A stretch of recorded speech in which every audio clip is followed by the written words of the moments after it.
क्या कभी अंबर से सूर्य बिछड़ता है, क्या कभी बिन बाती दीपक जलता है।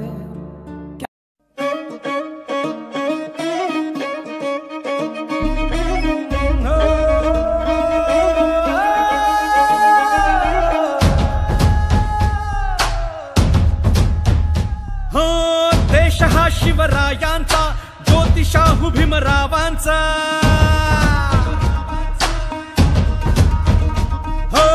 देश हा शिवरायांचा, ज्योतिषाहू भीमरावांचा, पुण्यश्लोक अहिल्याचा। भुजबळ साहेबांचं स्टेजवर आगमन झालेलं मी आपल्या तमाम सहकाऱ्यांच्या साक्षीनं त्यांचं मनापासून स्वागत करतो।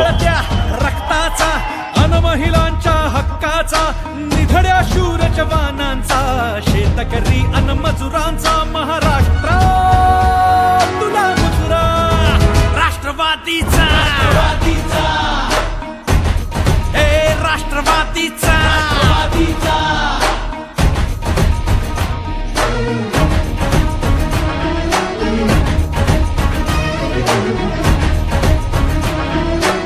मराठमोळ्या मातीचा, कलेचा कलावंतांचा, ज्ञान आणि तंत्रज्ञानाचा, राष्ट्रवादी विचारांचा महाराष्ट्र तुला मुजरा। राष्ट्रवादीचा राष्ट्रवादीचा राष्ट्रवादीचा हो राष्ट्रवादीचा राष्ट्रवादीचा। क्या कभी अंबर से सूर्य बिछड़ता है, क्या कभी बिन बाती दीपक जलता है। क्या कभी अंबर से सूर्य बिछड़ता है, क्या कभी बिन बाती दीपक जलता है। कैसी है ये अनहोनी हर आँख हुई नम, छोड़ गया जो तू कैसे जिएंगे हम। तू ही किनारा, तू ही सहारा, तू जग सारा, तू ही हमारा सूरज, तू ही तारा। जय जयकारा, जय जयकारा, स्वामी देना। आपल्या सर्वांचे नेते आदरणीय छगनराव भुजबळ साहेब, आपल्या सर्वांच्या वतीने मी त्यांना विनंती करतो की आपण आम्हाला मार्गदर्शन करावं। जनतेचा काही दिशातून घुमलाय राष्ट्रवादी पुन्हा, प्रगतीच्या वाटेने जाऊया साथीने, एका मुखाने हो बोला राष्ट्रवादी पुन्हा।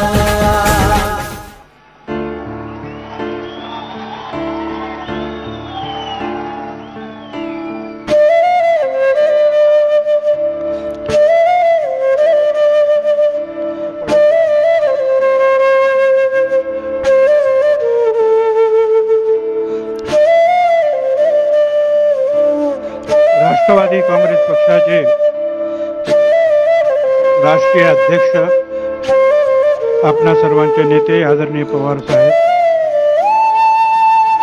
प्रफुल्लभाई, प्रांताध्यक्ष जयंतराव पाटील, विजयदादा, पिचड साहेब, अजितदादा, धनंजय मुंडे, सुनील तटकरे, सुप्रियाताई, वळसे पाटील, सर्व आमदार, खासदार, नवीन आलेले, निवडून आलेले खासदार कोकडे साहेब, ज्यांनी ही अतिशय चांगली रॅली सभा महात्मा ज्योतिराव फुले नगरामध्ये घेण्यासाठी परिश्रम घेतले, त्या वंदनाताई चव्हाण, जालेंदर कामटे, संजय वाघिरे, काकडे आणि माझ्या बांधवांनो, भगिनी मातांनो,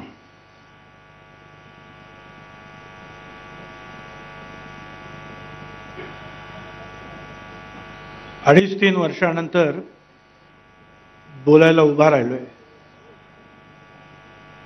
आता ती सवय तुटली का आहे अजून?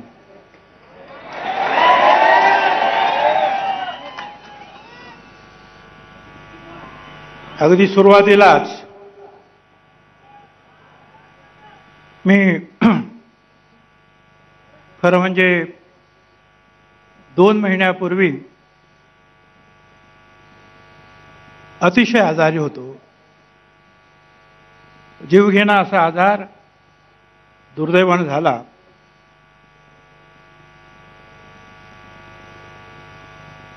परंतु आपल्या सगळ्यांचे आशीर्वाद, पवार साहेबांचे प्रयत्न, केईएम हॉस्पिटलचे डॉक्टर्स मुंबईच्या, या सगळ्यांच्या परिश्रमामुळे मी आज तुमच्या पुढे उभा राहू शकत आहे. अर्थात बाहेर तुमच्याकडे मी बोलायला आलो ती संधी मला आदरणीय न्यायदेवतेमुळे मिळाली. न्यायदेवतेने मला जे आहे बाहेर सोडलं. न्यायदेवतेवर माझा विश्वास होता, आहे, आणि यापुढेही तुम्हाला सांगतो की न्यायदेवतेवर पूर्ण विश्वास ठेवून, पूर्ण बाजू मांडून निश्चितपणे हा छगन भुजबळ निर्दोषत्व साबित केल्याशिवाय राहणार नाही.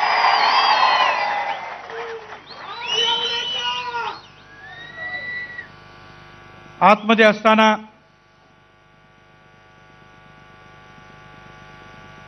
अनेक लोकांनी प्रयत्न केले मी सुटावेत म्हणून. काही पत्रकारांनी थोडासा प्रयत्न केला, बाकीच्यांनी शुभेच्छा केल्या, कोणी नवस केले, कोणी साहस केले. पवार साहेबांनी सुद्धा प्रयत्न केले. विशेषतः 3 ऑक्टोबर 17ला नाशिकमध्ये प्रचंड मोठा मोर्चा निघाला. बहुजन समाज त्याच्यामध्ये होता, ओबीसी समाज त्याच्यामध्ये होता, सर्व जातीचे लोक त्याच्यामध्ये होते, सर्व धर्माचे लोक होते आणि सर्व पक्षाचे सुद्धा लोक होते की नाही, भुजबळांना न्याय मिळाला पाहिजे, भुजबळ सुटले पाहिजे. मी त्या सगळ्यांचा या निमित्तानं मनापासून आभार मानतो. अनेक नेत्यांनी, म्हणजे अगदी बीजेपीचे दिलीप कांबळे यांनी सुद्धा जाहीरपणे सांगितलं की भुजबळ सुटले पाहिजे. त्यानंतर सुद्धा अनेक भेटायला आले. गिरीश महाजन आले, बापट साहेब आले, विखे पाटील आले, नारायणराव राणे आले, अजितदादा आणि जयंतराव पाटील आणि ते तर आलेच आले, परंतु सर्व लोक आले भेटायला. सुप्रियाताई तर 2 वर्षामध्ये अनेक वेळा कुठल्या ना कुठल्या कारणानं जे आहेत येऊन जात होत्या, भेटत होत्या. या सगळ्यांचे मी मनापासून आभार मानतो.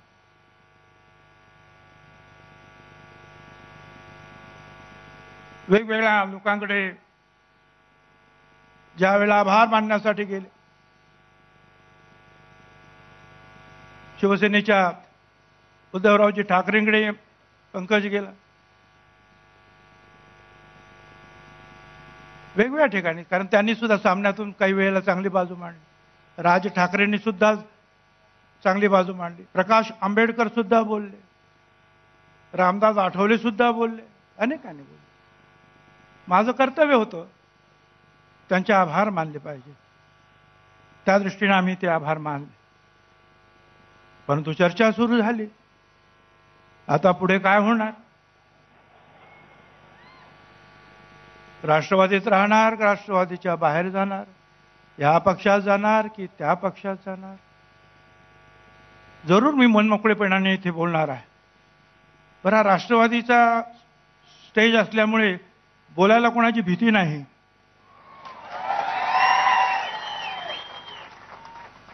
कारण पवार साहेब मोकळेपणे काय तुम्हाला बोलायचं ते बोला. त्यामुळे मी राहणार आहे तर का राहणार आहे आणि जाणार आहे तर का जाणार आहे हे सुद्धा सांगणार आहे. थोडासा बोलताना आवाजामध्ये कमी जास्त होणार, कारण थोडा अशक्तपणा अजून खूप आहे. थोडंसं वय सुद्धा झालेलं, आता काय वाघ वय झालं म्हणून काय घास खाणार नाही. कोण वाघ म्हणतंय? कोण बंदर बोलता है। अबे बंदर कितना भी बुढ़ा हो तो गुलाटी मारना तो छोड़ेगा नहीं।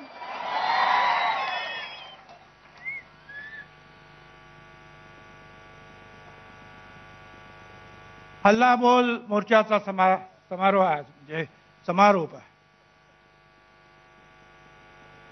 अजित दादा, माझ्यावर तर 2.5 वर्षापूर्वीच हल्ला बोल झाला।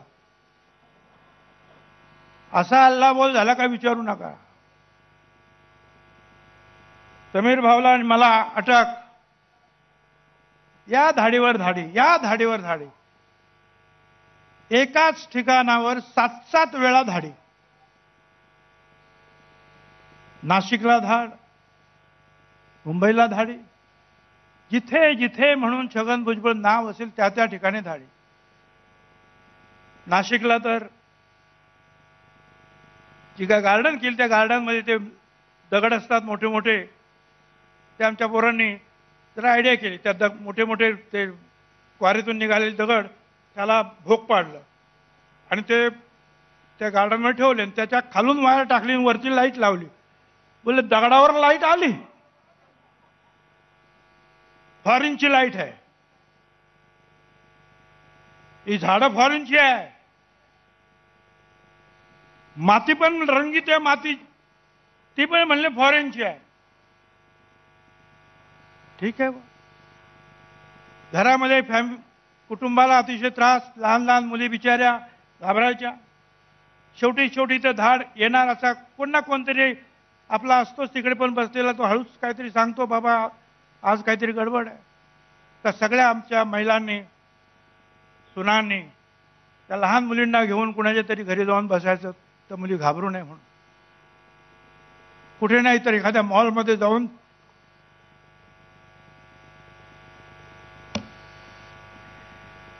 तर या अशा धाडी ज्या आहेत, मिळालं काही नाही, पण सांगताना मात्र सगळं फुगवून घास होण्याच्या राशी पडलेले आहेत, हे डायमंडचे गोणीच्या गोणी भरलेले आहेत।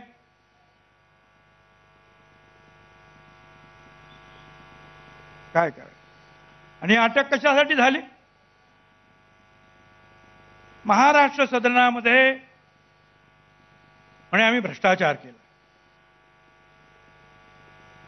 थोडा वेळ घेईल महाराष्ट्र सदन, थोडंच समजून सांगेल, जास्त वेळ आपल्याकडे नाही। या महाराष्ट्र सदनाच्या बांधकामाचा कंत्राटदार छगन भुजबळने नेमला नाही, त्याची शिफारस सुद्धा केली नाही। मुंबईला झोपडपट्ट्या आहेत, आता पुण्याला सुद्धा ती योजना असेल। झोपडपट्टीचे लोक जे आहेत त्यांचा डेव्हलपर नेमतात आणि त्याच्याकडून विकास करून घेतात।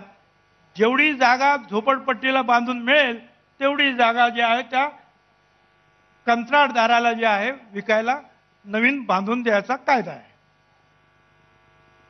95 पासून 2004 पर्यंत रामराव अधिक विलासराव देशमुख यांच्या सहाय्यानं त्या चमनकर नावाच्या एका आपल्या कोकणी मराठी सद्ग्रहस्थान आहे, त्या झोपडपट्टीमध्ये डेव्हलपर म्हणून राईट्स मिळवले, अधिकार मिळवले। आरटीओची ती जागा होती, आरटीओने ते पास केलं। SRA म्हणून आपण त्यांना म्हणतो, मुख्यमंत्र्यांच्या अध्यक्षतेखाली त्यांनी ते पास केलं। 2004 मध्ये सगळे राईट्स त्याला मिळाले त्या जागेचे। छगन भुजबळ त्यावेळेला मंत्री नव्हता, राजीनामा दिलेला होता। पुढे नंतर परत निवडून आल्या, त्या आरटीओची जी झोपडपट्टी आहे त्याच्यामध्ये आरटीओचा गाड्या चालवायचा टेस्टिंग ट्रॅक, त्याचा FSI चे क्षेत्रफळ ते हिशोबात धरलं नाही, म्हणून अधिकारी आणि मंत्री ते आमच्या लोकांना भेटले, म्हणजे PWDच्या, आणि सांगितलं की आम्हाला जे आहे हा FSI मोजलेला नाही, याच्या बदले आम्हाला आमचं ऑफिस आणि आमची घरं बांधून द्या। मुंबईमध्ये आतापर्यंत ह्या झोपडपट्टीमध्ये झोपडपट्टीवासियांना घरं आणि कंत्राटदाराला जे आहेत बाकीची विकायची घरं, एवढंच असायचं। पहिल्यांदा ही स्कीम की ज्याच्यामध्ये सरकारचा सुद्धा काहीतरी फायदा होईल, आतापर्यंत अशी स्कीम झाली नाही। अधिकारी म्हणाले की ठीक आहे, त्याचा FSI जो आहे त्या SRA ने मोजला, तो एवढा FSI जो आहे ठरला. आता त्याच्या पोटी म्हणाले आम्हाला घरं बांधून द्या. आमचे अधिकारी म्हणाले की बाबा ते आमचं महाराष्ट्र सदन पडून आहे ते पण त्याच्यातच बांधून दे. विलासराव म्हणाले की बरोबर आहे, ते पण बांधा, काय होतं तुम्ही बांधायला तर. ठीक आहे, तो म्हणाला मी बांधतो. FSI मी ठरवला नाही, तो हिशोबाने जो काय मिळणार तो मिळणार. फक्त जे झालं ते मी जे आहे पायाभूत समितीकडे पाठवलं. याच्यातले 5-6 लोक तरी मला वाटतं पायाभूत समितीत असणार, अजितदादा असतील, जयंतराव असतील, दिलीप वळसे पण असतील, कल्पना नाही, पण हे निश्चित काही काही लोक आहेत. अजितदादाने सांगितलं की नाही त्याच्यामध्ये आणखीन हाय माउंट रेस्ट हाऊस आहे ते पडायला आलं, ते पण बांधून दे. पैसा द्यायचा नाही, FSI तेवढाच, तो पण मी FSI देणार नाही. FSI SRA मुख्यमंत्र्यांच्या अध्यक्षतेखाली ही कमिटी आहे ती देणार. मी निर्णय घेतला नाही. मी उलट त्या कॅबिनेटच्या नोटमध्ये लिहिलं की आम्ही या SRAला आणि हाऊसिंग डिपार्टमेंटला सांगितलेलं आहे की बाबा रे याचं टेंडर काढा. त्यांनी सांगितलं याचं टेंडर काढता येणार नाही, कारण तो कंत्राटदार झोपडपट्टीवाले नेमतात, आमच्या हातात नाही. जे काय करायचं असेल ते याच्याकडूनच करून घ्या. ही गोष्ट मंत्रिमंडळाच्या समितीसमोर मी लिहून आयटेममध्ये जे आहे जो आपला असतो प्रस्ताव त्याच्यात पाठव. त्याच्यानंतर विलासरावच्या अध्यक्षतेखाली ही सगळी जे आहे निर्णय झाले.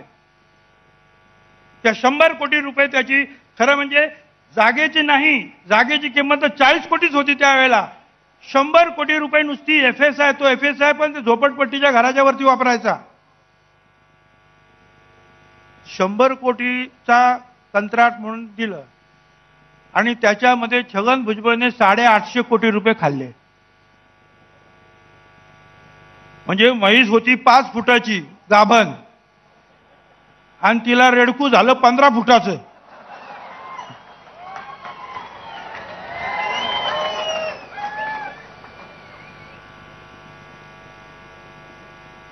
काय कशाचा पत्ता नाही. माझं काम एवढंच होतं की PWDचा मिनिस्टर म्हणून एक सुंदर जे वास्तू जे आहे त्या देशाच्या राजधानीमध्ये उभी करायची, आणि ती आम्ही केली. आनंद आहे. प्रधानमंत्री तिथे जातात, भाजपचे जे आहे अध्यक्ष अमित शाह साहेब तिथे 3-3, 4-4 दिवस मीटिंग्स घेतात. आनंद आहे. महाराष्ट्र सदन बहुत सुंदर, छगन भुजबल अंदर.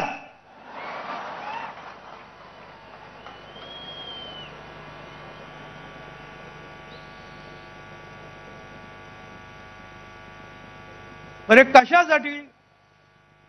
ज्या वेळेला माझ्यावर आरोप झाले त्याच वेळेला जे आहे RR पाटील साहेबांनी ऑर्डर केली की पण ठीक आहे चौकशी करा.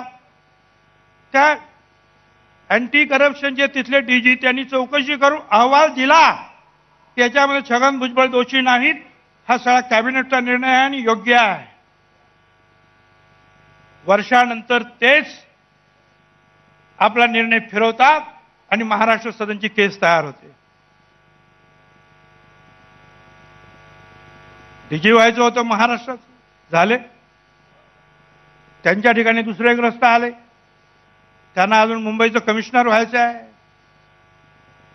त्यांनी आणखीन 2 केसेस ठोकून दिल्या. का छगन भुजबळला एकदम जाम करून टाकलं. काय करायचं? लढत लढत लढत जे आहे सगळं काय सहन करायला लागलं. सगळं अटॅचमेंट झाल्या. नाशिकचं घर अटॅच. 70 सालामध्ये शहराच्या बाहेर असलेली जागा आमच्या मामांची, बेरड, पाणी नाही, लाईट नाही, काही नाही, 15,000 रुपये एकराने मी घेतली. ती आता शहराच्या मध्ये आली. तिची किंमत काही कोट्यावधी रुपये झाली. बोले 100 कोटी रुपयाचा याचा बंगला आहे. बर अटॅच. सुखदामध्ये अजून आम्ही त्याचे हप्ते भरतोय आमदार सोसायटीचे. अटॅच. मी आमदार पण नव्हतो त्याच्या अगोदरचं माझगावचं घर अटॅच. माझ्या आजीनं पंकजच्या नावाने एक भाडे पावती होती, तिच्या नावाची त्याच्या नावाने केले अटॅच. सगळं अटॅच केलेलं आहे, काहीही ठेवलं नाही. मला त्यांना सांगायचं तुम्ही सगळं अटॅच केलं, पण या लोकांचं प्रेम तुम्ही अटॅच करू शकत नाही.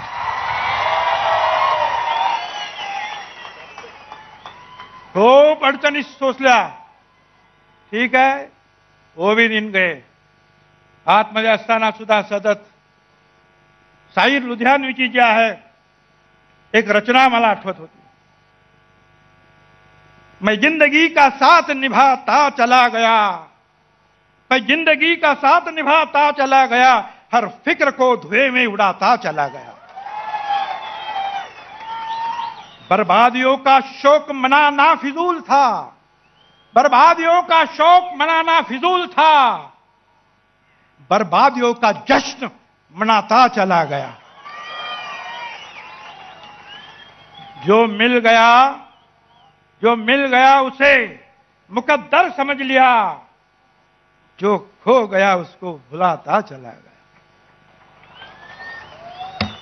आज जय मिळालं, ठीक आहे, ज्यांना पाहिजे त्याने ते घेतलं, जाऊ द्या, चलो आगे, पुनश्च हरिओम. काम करत राहिलं पाहिजे. आतमध्ये असताना बाहेर आलो, समीर भाऊ पण आले. म्हटलं सगळं अटॅच झालं, आता खाय प्यायचं काय? बाहेर आल्यानंतर कळलं माझ्या खात्यात, त्याच्या खात्यात, लहान मुलींच्या खात्यात, बायकोच्या खात्यात, सगळ्यांच्या खात्यात 15-15 लाख रुपये जमा.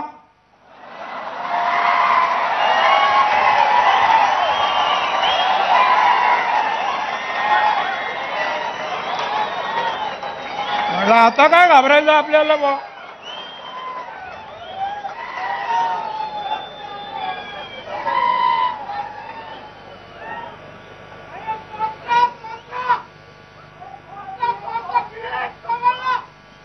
राहू द्या, त्याचं काय नाव घ्यायचं. आमच्या येवल्याचे लोक आले, येवल्याचे लोक.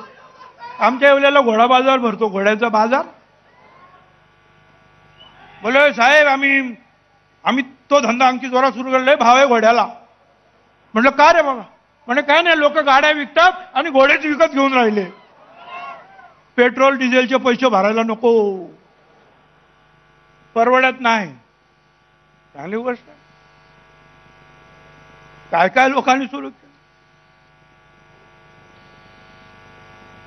येवल्याच्या पोरं आले आमच्या, म्हणजे साहेबाला यायचं बरं का पुण्याला. म्हणजे साहेब वेळ नाही. अहो सगळ्यांनाच नोकऱ्या लागल्या ना, एक जण शिल्लक नाही. गावामध्ये चुलीचा धूर दिसत नाही, सगळे गॅस सिलेंडर घराघरात. काय सांग, ते पण स्वस्तात, त्याचा भाव वाढला नाही. केंद्र सरकारचे आभार. पूर्वी एक आमच्या भगिनी टीव्हीवर यायच्या, म्हणायची नुसता नळ दिला पण त्याला नुसतं फुस फुस पाणी, हवाच येते, पाणी येत नाही. आता बघितलं हे बदा बदा बदा पाणीच पाणी सगळीकडं. काय दुसऱ्या आमच्या एक भगिनी यायच्या, आमच्या मुली सुरक्षित नाहीत, आम्ही सरकारला माफ करणार नाही. गेल्या 2, 2.5, 3, 4 वर्षात बघतो एकही बलात्कार या राज्यात झाला नाही, देशात झाला नाही. जा, सगळी सुरक्षाच सुरक्षा.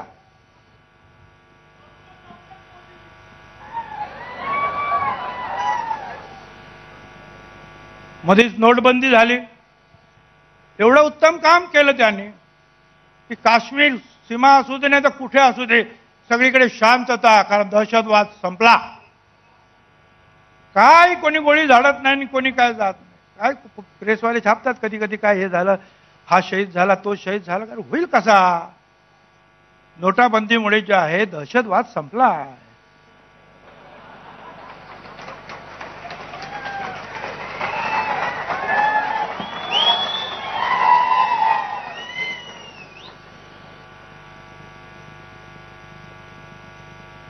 काय काय सांगायचं.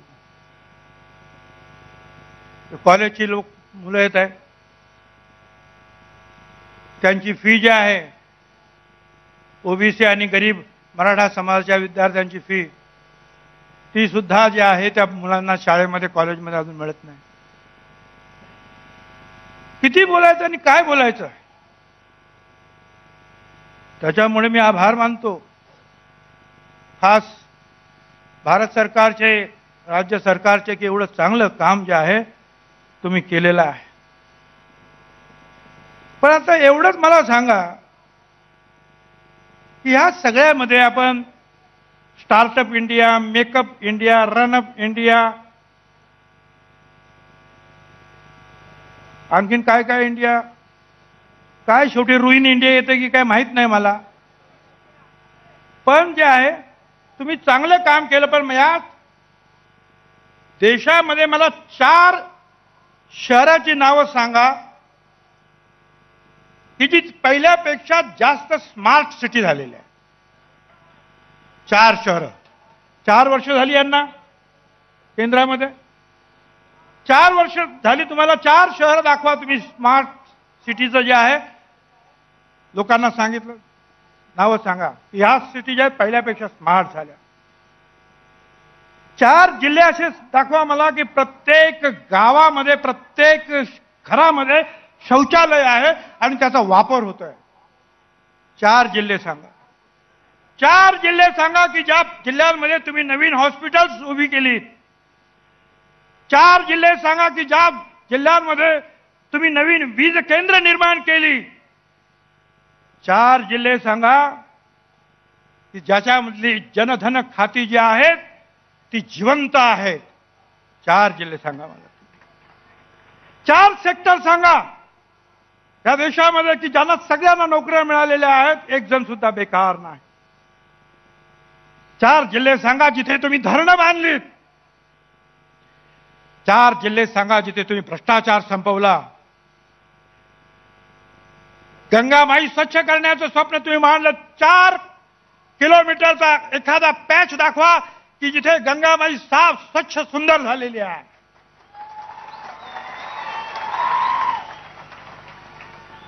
4 जिल्हे सांगा मला की ज्याच्यामध्ये प्रत्येक घरामध्ये वीज आहे. गावात वीज पोहोचली, प्रत्येक घरात वीज पोहोचली आहे. मला 4 जिल्हे सांगा.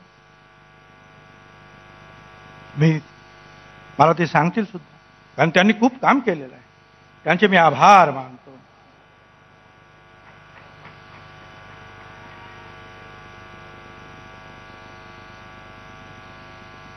शेतकरी आंदोलन, त्याच्याबद्दल आता काय काय बोलायचं. सगळे त्याच्याबद्दल बोलतायत.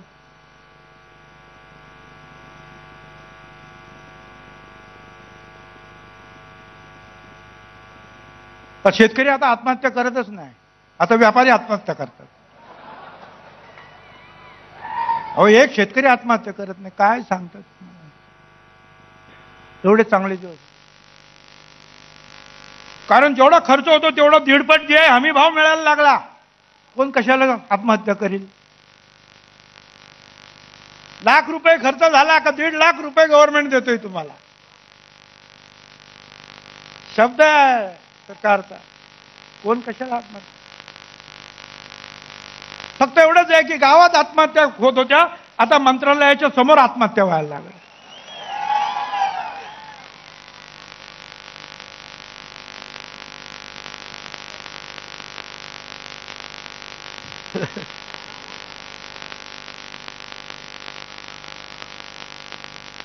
अरे एक काम करा, सगळे जे आहे निर्यात जी आहे ती सगळी ओपन करा. आमचा माझा तो तालुका मतदारसंघात कांदा जरा महाग झाला, निर्यात बंद.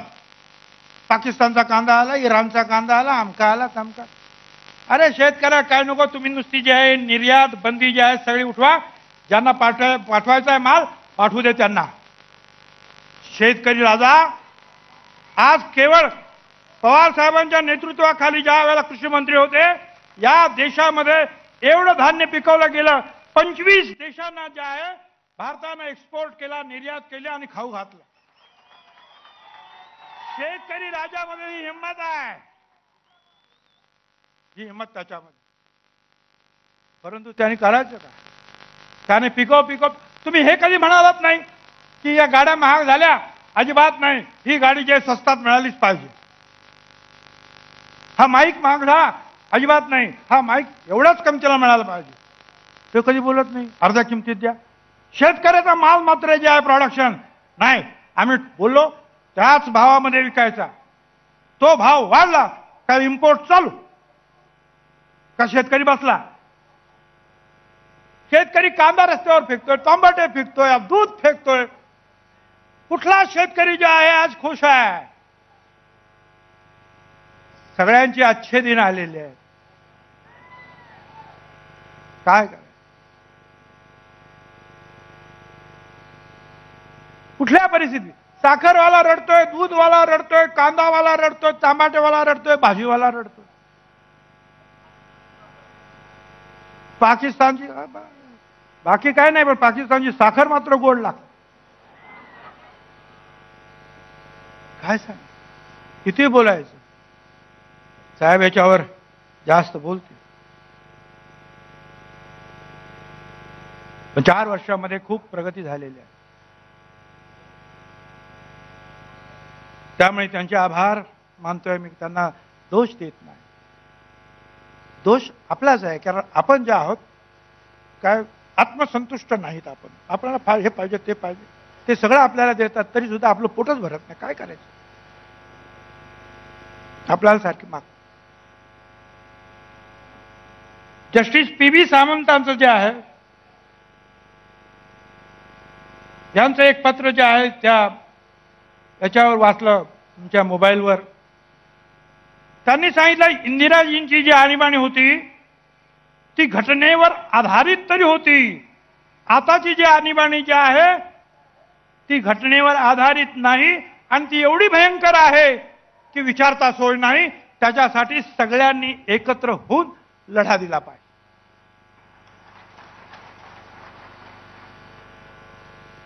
सगळ्यांना एकत्र यायला पाहिजे.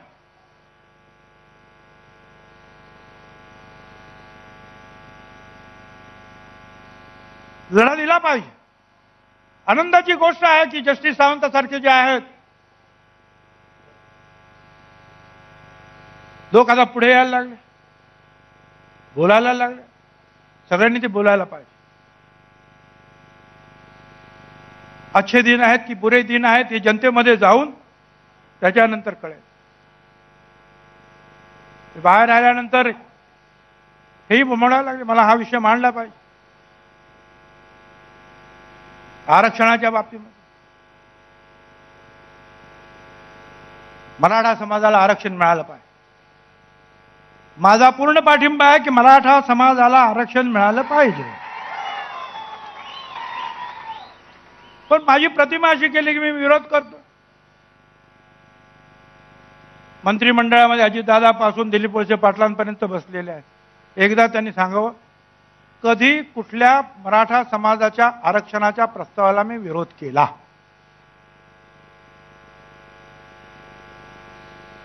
सांगणं फक्त एवढंच होतं. जे या पक्षाचं सांगणं होतं, बाकीच्या पक्षांचं सुद्धा होतं की मराठा समाजाने थोडंसं समजून घ्यावं की मराठा समाज आज या सगळ्या महाराष्ट्रामध्ये मोठा भाऊ आहे. ओबीसी आहेत, दलित आहेत, आदिवासी आहेत, हे त्यांचे धाकटे भाऊ आहेत. ओबीसी समाजाला जे आरक्षण मिळालं पवार साहेबांच्यामुळे मिळालं. त्या आरक्षणामध्ये व्हीजेएनटी अ वर्ग, ब वर्ग, क वर्ग, ड वर्ग गेले. आता आरक्षण फक्त 17% शिल्लक आहे आणि त्याच्यामध्ये 400 जाती आहेत. काय करायचं ते बोला. का होऊ शकत नाही? नचिकेत अहवाल जो आला त्याच्यामध्ये सुद्धा म्हटलं होतं की 50% जास्त आरक्षण वाढवा. साऊथ मधल्या ज्या राज्यांमध्ये जे आहे 65%, 70%, 75% आरक्षण वाढवा. मराठा समाज आणि इथं जे कोणी जे आहेत माग असलेले, होय ते माग असलेले आहेत, त्यांना सुद्धा आरक्षण द्या. फक्त या 400 जातींमुळे जे आहे त्यांचा समावेश होऊन त्यांनाही काही नाही यांनाही काही नाही असं न होता महाराष्ट्रात सरकार आहे, दिल्लीत सरकार आहे, मराठा समाजाच्या आंदोलनात एक कार्यकर्ता म्हणून, सामान्य कार्यकर्ता म्हणून मी यायला तयार रस्त्यावर, ओबीसी समाजला बरोबर घेऊन. तो सुद्धा येईल तुमच्याबरोबर. चला की द्या थोडं वाढवून, काय बिघडतंय? हे पण गरीब आहेत, त्यांना शिकायचं आहे, त्यांच्या सुद्धा अडचणी आहेत. याचा सगळा विचार करा. केवळ आज जे चाललेलं आहे ते फक्त समाजामध्ये भांडण लावण्याचं काम चालू आहे. कारण जोपर्यंत तुम्ही आपसात भांडत नाही तोपर्यंत मताचा गठ्ठा एखाद्याला मिळत नाही. काय करायचं ते तुम्ही ठरवा, सगळ्यांनी एकत्र बसून ठरवा, चर्चा करा. आणि तुम्हाला मी एक सांगतो, जे आपण म्हणाल ना काही लोक की भुजबळ साहेब सोडून जातील पक्ष, मला तुम्हाला सांगायचंय, अहो हे मंडल कमिशनची अंमलबजावणी झाली पाहिजे या विषयावर तर मी शिवसेना सोडली आणि पवार साहेबांना त्यांच्या बरोबर आलो. आणि काँग्रेसमध्ये आल्यानंतर पवार साहेबांमुळे आरक्षण मिळालं. लोक अनेक सांगतात हे करा, ते नका करू, ते नका. मला सांगा, ज्यावेळेला आरक्षण दिलं त्यावेळेला कोणाकोणाचा विरोध होता? आज सुद्धा विरोध आहे. काय करायचं? विशेषतः ओबीसी समाजाला मला सांगायचं, इकडे तिकडे आपण खूप बोलता,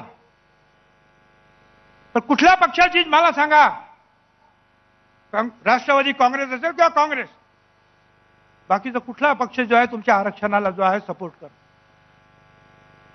किंवा यापूर्वी केला,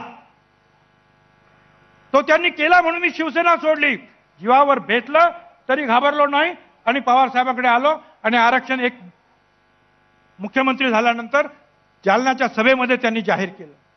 आपण सगळे ते विसरणार आहोत?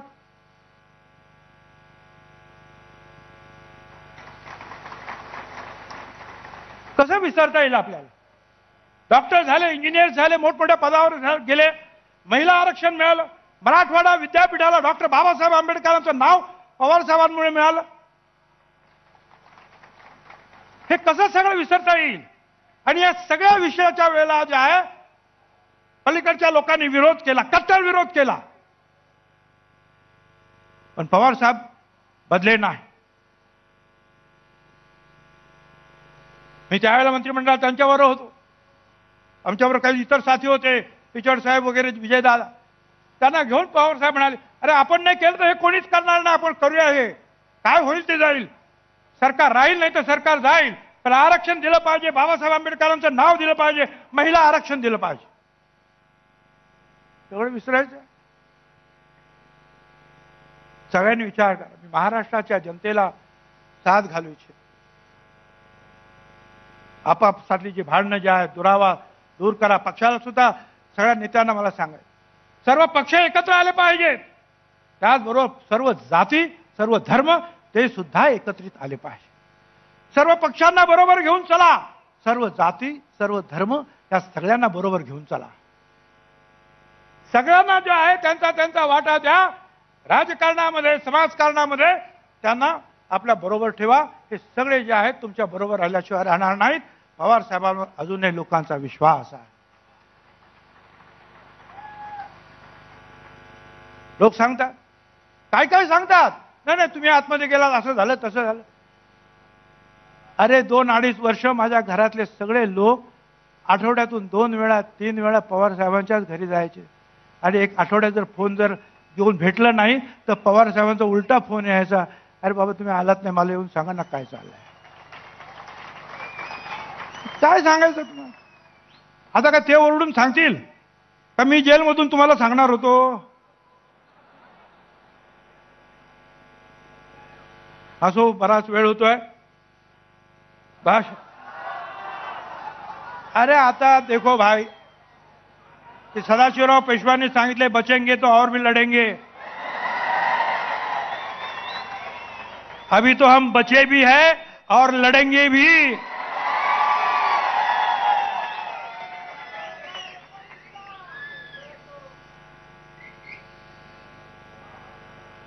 पवार साहेबांचं भाषण आणि आता बोलणार नुसतं बोलणार नाही, रस्त्यावर सुद्धा जे आहे आंदोलनासाठी लोकशाही मार्गाने उतरावं लागेल आणि तुम्हाला आम्हाला सगळ्यांना बरोबर घ्यावं लागेल.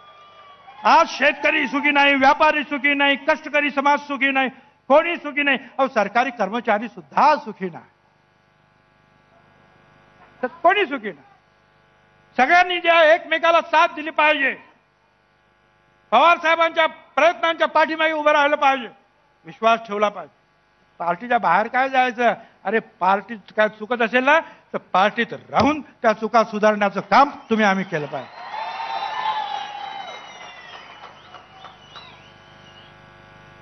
आणि त्यासाठी आता बाहेर आलेलो आहे. या आमच्या सगळ्या नेते मंडळींबरोबर मला जिथं बोलवाल तिथं मी येईन, पण तुमची सगळ्यांची साथ असली पाहिजे. अच्छे दिन येवोत तेव्हा येवोत. पूर्वीचे चांगले दिवस होते ते जरी परत आले ना तरी खूप झाले. पण त्या दिवसासाठी आपल्या पवार साहेबांचं जे आहे मार्गदर्शन जे आहे हे नुसतं न ऐकता त्याचं आचरण सुद्धा केलं पाहिजे.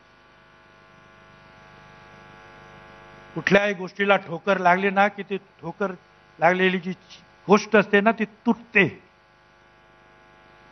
एकच गोष्ट है कि ठोकर लगने के बाद भी जो है बढ़ती है, आती है, और वो है कामयाबी.